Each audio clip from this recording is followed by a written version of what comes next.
42 life sentences. 42. It's a number that's kind of hard to wrap your head around. It really is. It's the reality for this guy, Nkosinathi Phakathi, in South Africa. Ah, A serial rapist brought to justice, finally. right.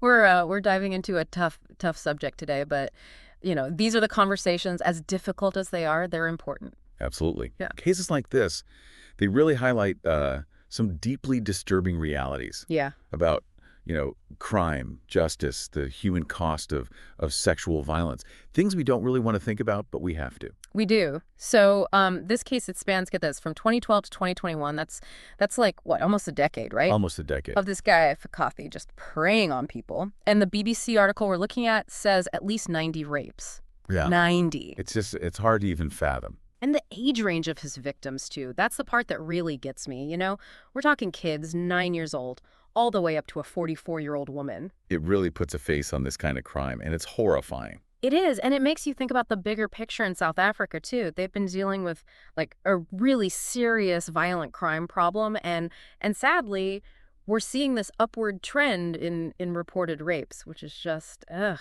Yeah, even a small percentage increase, like that 0.6% that was reported, it represents so many lives completely upended. And that's just the reported cases, right? Right, exactly. It makes you wonder about the true scale of this issue and what systemic problems are failing these victims. It's just awful. And if you think about the details of Phakathi's crimes, it gets worse, this is just sick, but he'd force children to watch these attacks. It's unfathomable. He even made, young boys, he'd coerce them into raping their female friends. It's a whole other level of messed up. Absolutely. I mean, the psychological trauma that comes from experiencing something like that, especially at such a young age, it's lifelong. You're talking PTSD, anxiety, depression.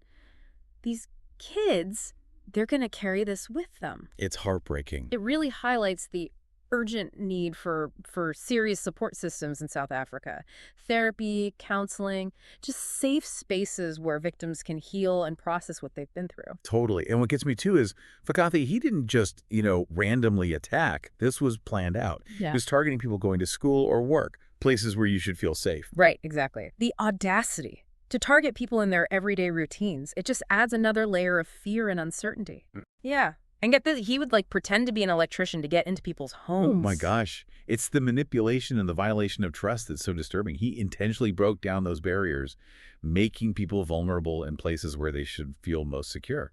It's terrifying. Absolutely. So thankfully, 2021, this all comes to an end.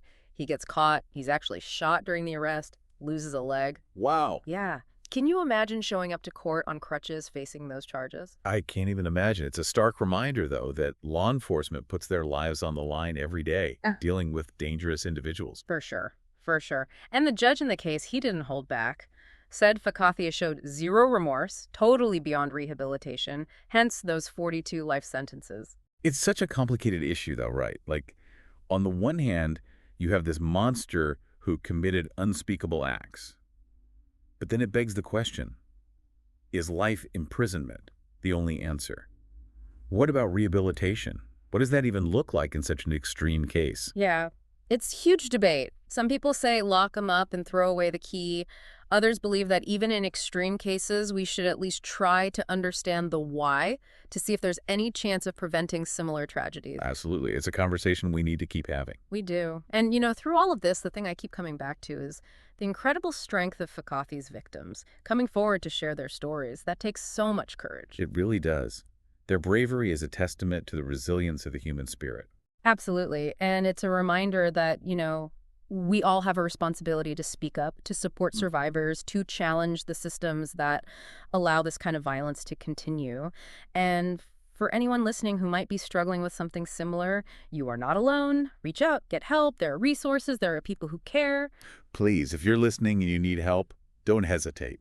There are people out there who want to listen and want to help. Exactly. Your voice matters, and we've got to keep talking about this stuff, as hard as it is. Absolutely. Silence only protects the perpetrators.